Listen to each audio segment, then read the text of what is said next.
दोस्तों नमस्कार। आज हम संविधान संशोधन पर चर्चा करेंगे। इससे जुड़े हुए तमाम डायमेंशन को देखने का प्रयास करेंगे। दोस्तों से पहले यदि 70 बीपीएससी में फाइनल सिलेक्शन लेना है तो आप टीम जीसीएस आईएएस का 180 पीटीए उसके वीडियो को 100% रटिए, आपका फाइनल होगा। इसका चार्ज 4000 है। 83 73 98 39 95 पर संपर्क करके बैच ज्वाइन कर सकते हैं। इंग्लिश मीडियम का 5000 चार्ज है। आप डिस्क्रिप्शन नंबर का संपर्क कर सकते हैं। आइए सबसे पहले हम देखेंगे कि संविधान संशोधन।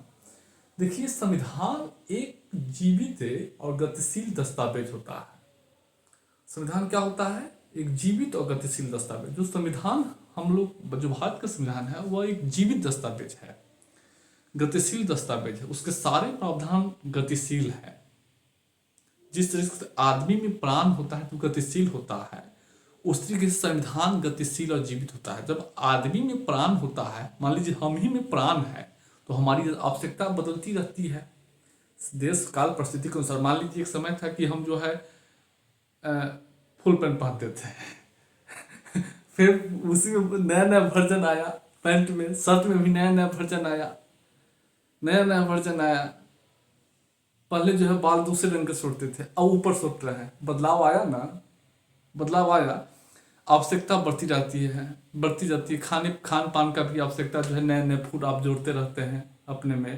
पहले आप लोगों को जो है लग रहा होगा कि पहले हम छोला भटूरा नहीं खाते थे, प्रॉपर हम, लेकिन अब हमको छोला भटूरा भी अच्छा लगता है।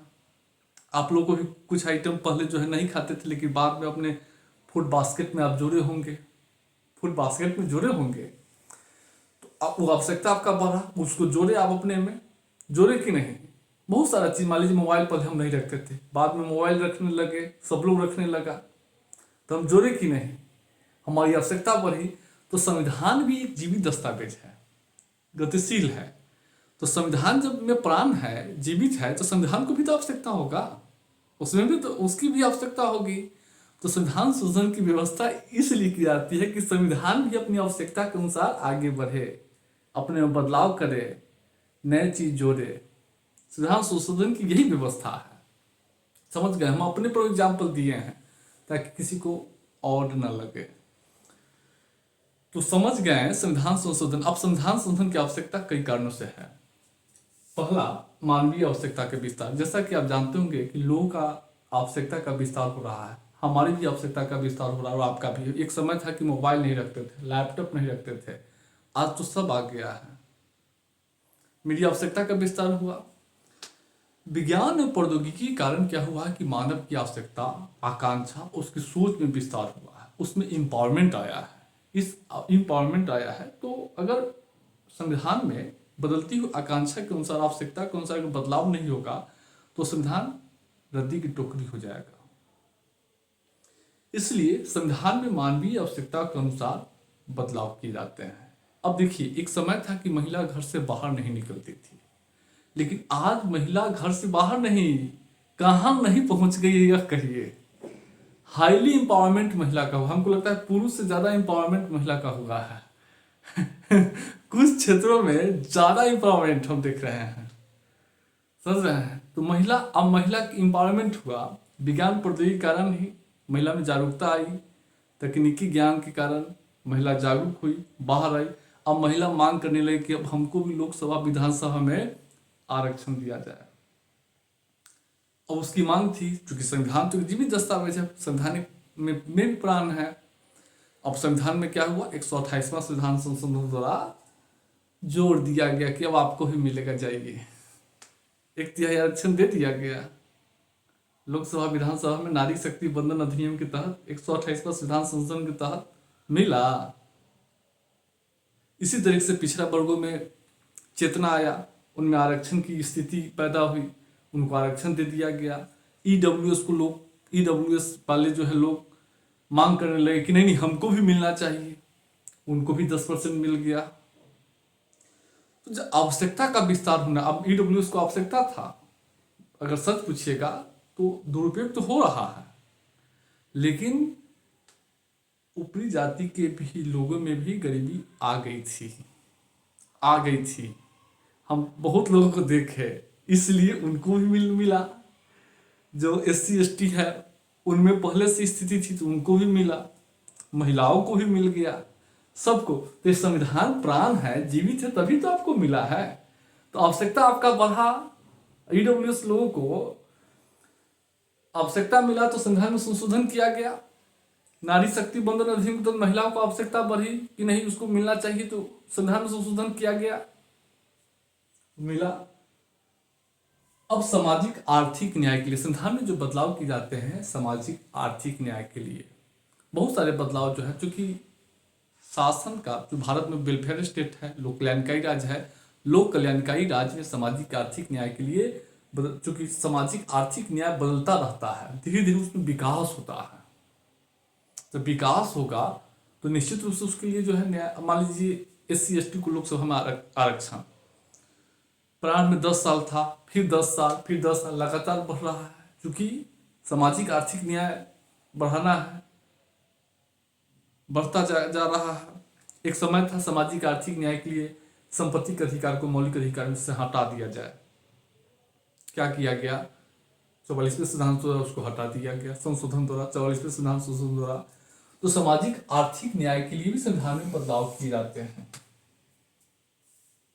अब मान लीजिए पंचायती राज में जो है महिला, पिछड़े, दलित को आरक्षण दे दिया गया, बदलाव किए जाते हैं।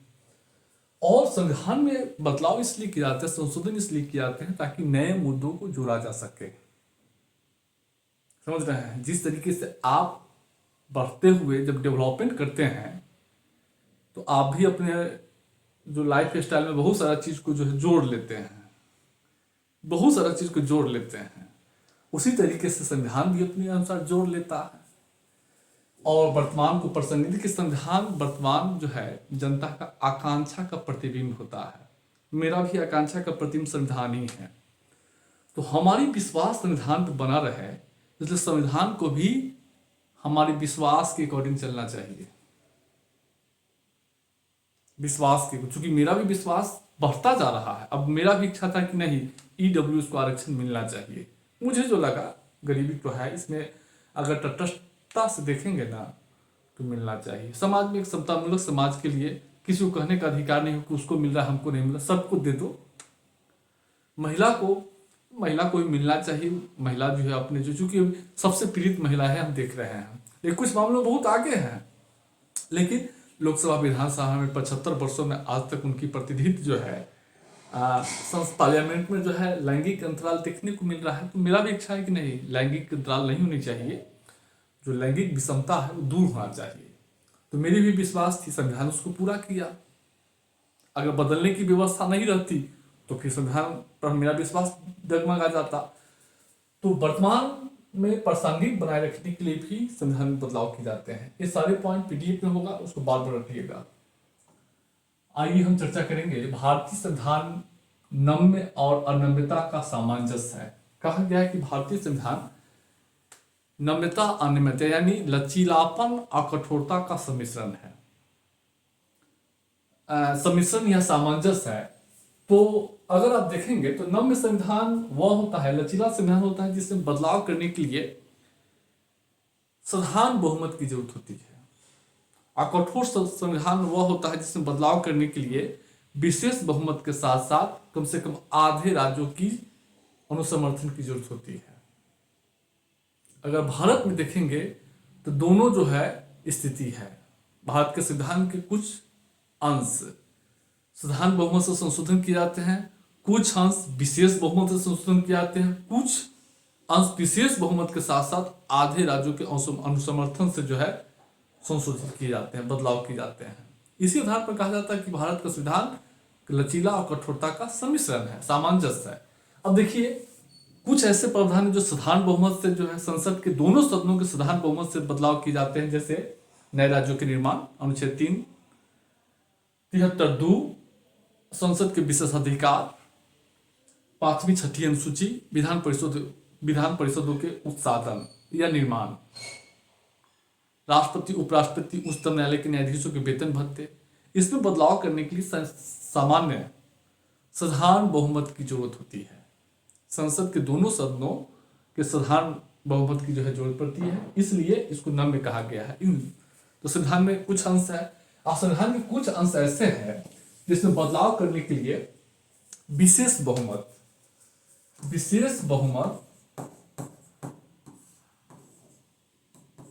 बहुमत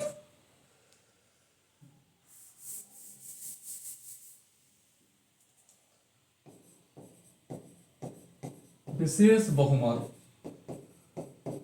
की जरूरत होती है। प्लस कम से कम आधे राज्यों की विधानमंडल की स्वीकृति की जरूरत पड़ती है, स्वीकृति। और ये ऐसे प्रावधान है संविधान के, ये ऐसे अंश है जो केंद्र राज्य संबंधों से जुड़ा हुआ है, परिसंघ से जुड़ा हुआ है, संघात्मक शासन से जुड़ा हुआ है, दोनों के हित है केंद्र राज्य।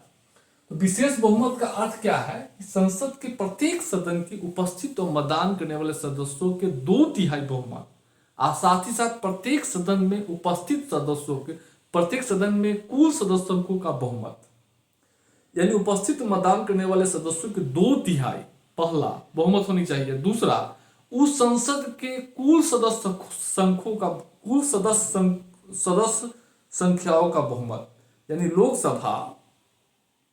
लोकसभा में उपस्थित और मतदान करने वाले सदस्यों के 2/3 बहुमत और साथ ही साथ लोकसभा के कुल सदस्य संख्याओं का बहुमत, यानी आधा का 1 ज्यादा 51%, ये होता है। और इसके अलावा कम से कम आधे राज्यों की अनुसमर्थन की जरूरत होती है। यानी सदस्य विशेष बहुमत में क्या है कि प्रत्येक सदन, लोकसभा और राज्यसभा अलग अलग अवसरों पर उपस्थित और मतदान करने वाले सदस्यों के 2/3 बहुमत और साथ ही साथ लोकसभा के कुल सदस्य संख्याओं का बहुमत, यानी 50 से अधिक, राज्यसभा के कुल सदस्यों की संख्याओं का 50% अधिक और साथ ही साथ कम से कम आधे राज्यों की स्वीकृति की जरूरत पड़ती है। इसलिए कहा गया है, इन्हीं विशेष बहुमत आधे राज्यों के समर्थन के आधार पर कहा गया है कि संविधान के कुछ प्रावधान कठोर है, जैसे अनुच्छेद 54 राष्ट्रपति का निर्वाचन, अनुच्छेद 55 राष्ट्रपति की निर्वाचन प्रणाली, अनुच्छेद 72 संघ की कार्यपालिका, अनुच्छेद 162 राज्य कार्यपालिका, अनुच्छेद 63 संविधान संशोधन की प्रक्रिया, ऐसे हैं जिसमें परिवर्तन करने के लिए विशेष बहुमत कम से कम आधे राज्यों के अनुसमर्थन की आवश्यकता होती है। इसलिए कहा गया है कि भारत का संविधान नम्य और अनम्यता का सामंजस्य है।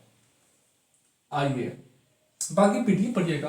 अब भारतीय संविधान संशोधन की प्रक्रिया पर चर्चा करेंगे। आखिर संशोधन की क्या प्रक्रिया है, हम उसको देखने का प्रयास करेंगे। संशोधन की प्रक्रिया भारतीय संविधान में 2 है, एक है दृश्य और एक है अदृश्य, यानी एक दिखने वाला है और एक दिखाई तो नहीं देगा, लेकिन किताब, संविधान की किताब में दिखाई दे देगा, धीरे धीरे आपको दिखाई देगा, बहुत लंबे समय के बाद जो है दिखाई देगा।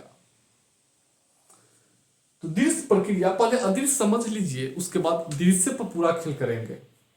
दृश्य में क्या होता है कि न्यायिक निर्वाचन के द्वारा संविधान में कुछ नए उपबंध जोड़े जाते हैं।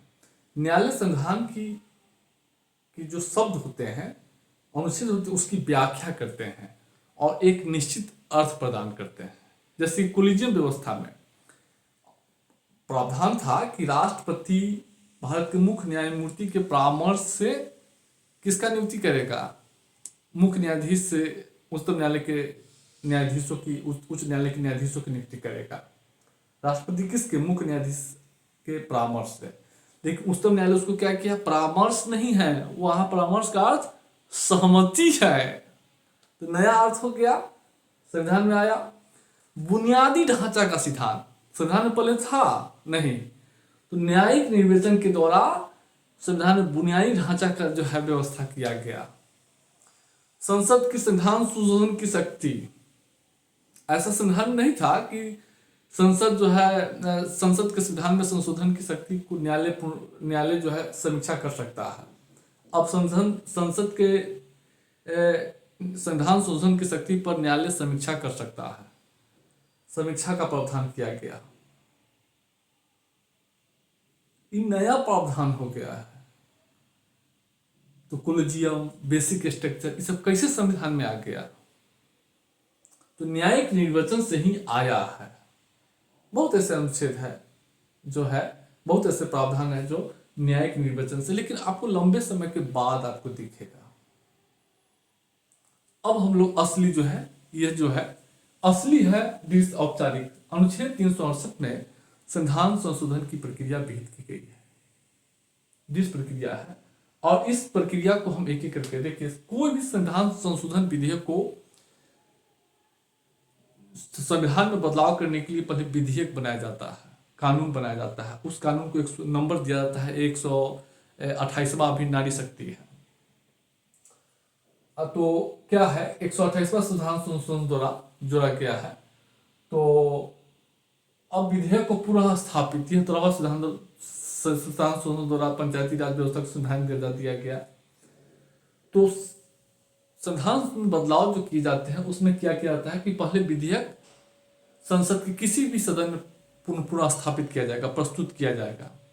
जो विधेयक होगा वह संसद के दोनों सदनों में से, लोकसभा और राज्यसभा दोनों में से किसी भी सदन में स्थापित पेश किया जाएगा, किसी भी सदन में पेश किया जाएगा। उसके बाद विधेयक को क्या किया जाएगा, और विधेयक को पेश करने से पहले राष्ट्रपति, संविधान संशोधन विधेयक को पेश करने से पहले राष्ट्रपति की मंजूरी की अपेक्षा नहीं होती है। लेकिन सामान्य विधेयक, अगर धन विधेयक है, वित्त विधेयक है, तो उसको संसद में पेश करने से पहले राष्ट्रपति की मंजूरी की अपेक्षा होती है। और संविधान संशोधन विधेयक संसद के किसी भी सदन में पेश किया जा सकता है, और उसके बाद सदन में पेश किया गया, उसके बाद जो है जैसा प्रावधान होता है, कुछ विधेयकों को विशेष बहुमत से पारित किया जाता है, कुछ जो है संविधान के कुछ अंश को साधारण बहुमत से पारित किया जाता है, और कुछ को विशेष बहुमत के साथ साथ आधे राज्यों की विधानमंडल की जो है स्वीकृति की भी जरूरत होती है। उसके बाद जो है संसद के दोनों सदनों से, तीनों प्रक्रिया जो है दोनों सदनों में होगा। जैसा अगर होगा साधारण बहुमत वाला होगा, अगर नए राज्यों के निर्माण वाला होगा, फिर साधारण बहुमत से जो है लोकसभा में पारित किया जाएगा, और फिर राज्यसभा में पारित किया जाता है, और उसके बाद राष्ट्रपति की अनुमति के लिए भेजा जाता है, और राष्ट्रपति अनुमति देने के लिए बात होता है। मान लीजिए राष्ट्रपति निर्वाचन प्रणाली में जो है बदलाव करना है, तो पहले विशेष बहुमत से पारित किया जाएगा। विशेष बहुमत से पारित होने के बाद जो है क्या होगा, पारित होने के बाद अब राज्यों को भेजा जाएगा, दोनों सदनों की विशेष बहुमत, दोनों सदनों में विशेष बहुमत से, और उसके बाद विशेष बहुमत से दोनों सदनों में अलग अलग समय में पारित हो जाता है। उसके बाद आधे राज्यों के अनुसमर्थन के लिए भेजा जाता है, और जब आधे राज्य उसकी स्वीकृति दे देती है, कम से कम आधे राज्य, उसके बाद राष्ट्रपति की अनुमति के लिए भेजा जाता है। आप पहले ही जानते हैं कि राष्ट्रपति की अनुमति के बिना कोई कानून नहीं बनता है, तो राष्ट्रपति की मंजूरी जरूरी होती है, और राष्ट्रपति आपके पास जाएगा तो राष्ट्रपति अनुमति देने के लिए बात है। सामान्य विधेयकों में राष्ट्रपति पुनर्विचार के लौटा सकता है, अनुमति विधायित कर सकता है, लेकिन संविधान संशोधन विधेयक अगर राष्ट्रपति को मंजूरी के लिए भेजा गया है तो राष्ट्रपति को अनुमति देना राष्ट्रपति के लिए अनिवार्य है, राष्ट्रपति बात है।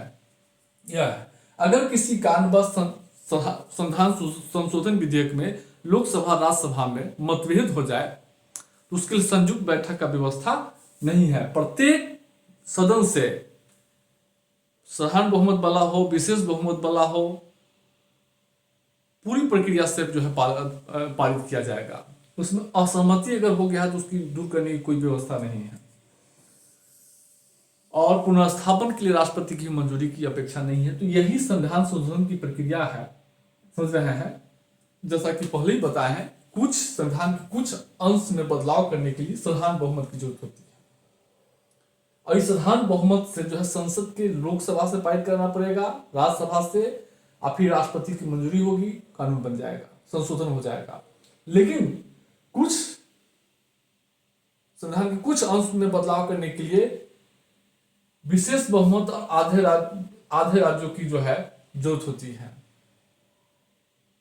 तो उसके लिए संसद के प्रत्येक सदन में लोकसभा से विशेष बहुमत से पारित होगा, राज्यसभा से विशेष बहुमत से पारित होगा, फिर आधे राज्यों को भेजा जाएगा, उसमें कम से कम आधे राज्यों के विधानमंडल अगर स्वीकृति दे दिया है तो फिर वो राष्ट्रपति के लिए भेजा जाएगा, राष्ट्रपति अनुमति देगा।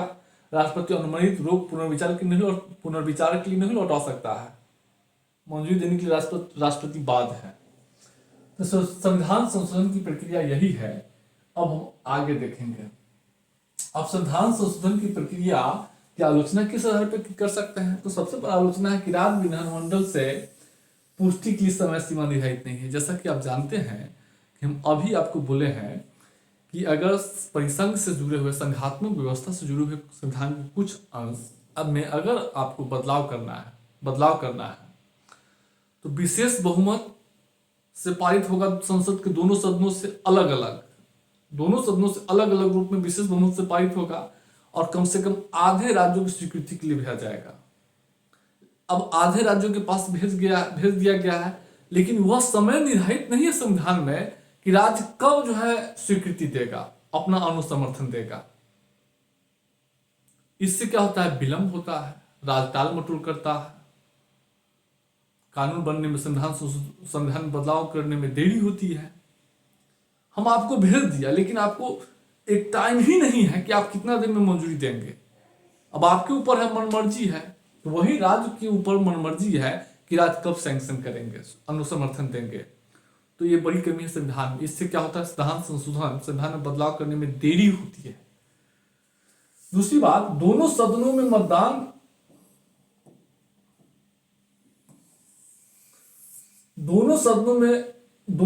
मतभेद को दूर करने की कोई व्यवस्था नहीं है। अगर संविधान संशोधन विधेयक में लोकसभा और राज्यसभा में मतभेद हो जाए तो उसको दूर करने की कोई व्यवस्था नहीं है। लेकिन सामान्य विधेयकों में आप देखते होंगे कि लोकसभा राज्यसभा में अगर किसी विधेयक पर लोकसभा से पारित होकर आया और राज्यसभा में पारित होने के लिए गया, राज्यसभा अगर उसको अस्वीकृत कर देता है, राज्यसभा ऐसे संशोधनों के साथ पारित करता है जिसमें लोकसभा सहमत नहीं होता है, तो दोनों में गतिरोध ही उत्पन्न हो जाता है।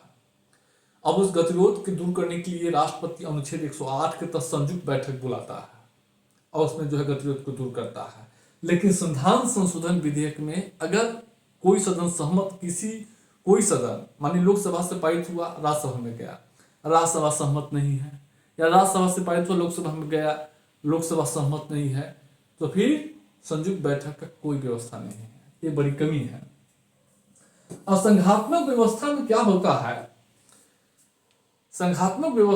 होता है कि राज्य विधानमंडल को, समझ रहे हैं, संविधान में बदलाव करने की शक्ति रहती है।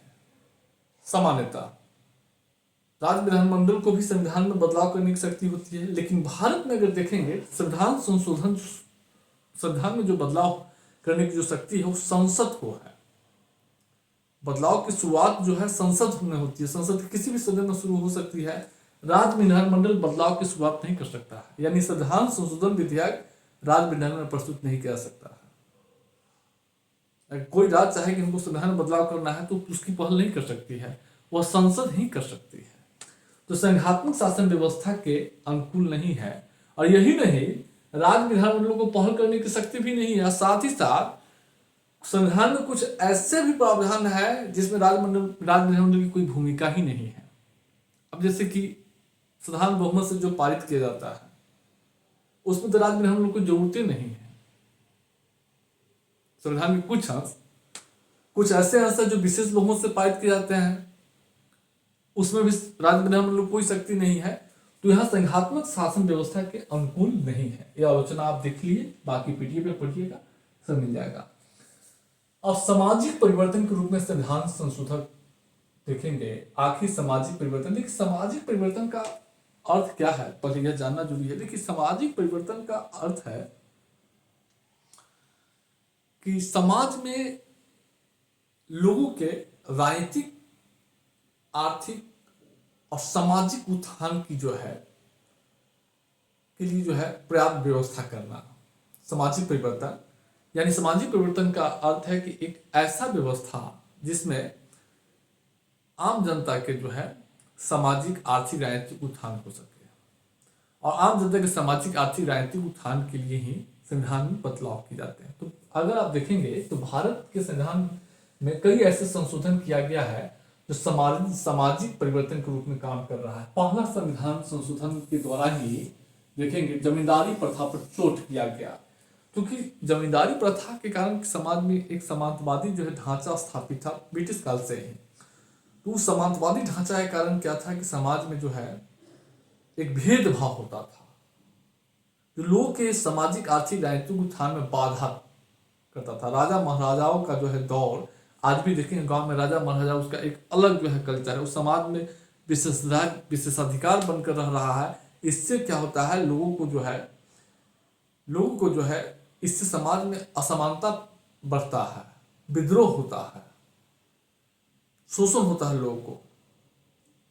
तो सबसे पहले भूमि जमींदारी प्रथा पर चोट किया गया था। दूसरा क्या किया गया था कि सामाजिक और शैक्षणिक उससे पिछड़े वर्गों के उत्थान के लिए राज्य को जो है शक्ति दिया गया था इस कानून के तहत, सामाजिक शैक्षणिक रूप से। उसके बाद 17वां संविधान संशोधन के द्वारा भूमि सुधार क्रियान्वयन जो है कानून को जो है 9वीं अनुसूची में जो है डाला गया था। नहीं, भूमि सुधार क्रियान्वयन को जो है व्यवस्था की गई थी। उसके बाद जो है 26वां संविधान संशोधन द्वारा जो भूतपूर्व देशी रियासत था उसके विशेषाधिकार को जो है समाप्त कर दिया गया था, ताकि समाज में एक समतामूलक समाज का निर्माण किया सके। 34वां संविधान संशोधन भूमि सुधार कानून को 9वीं अनुसूची में शामिल कर दिया गया था।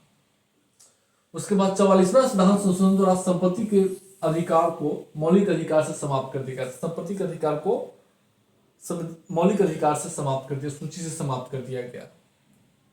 उसके बाद 52वां संविधान संशोधन द्वारा क्या किया गया था कि राजनीतिक व्यवस्था में साफ सफाई के लिए दल बदल कानून जो है बनाया गया, दल बदल पर रोक लगा दिया गया था।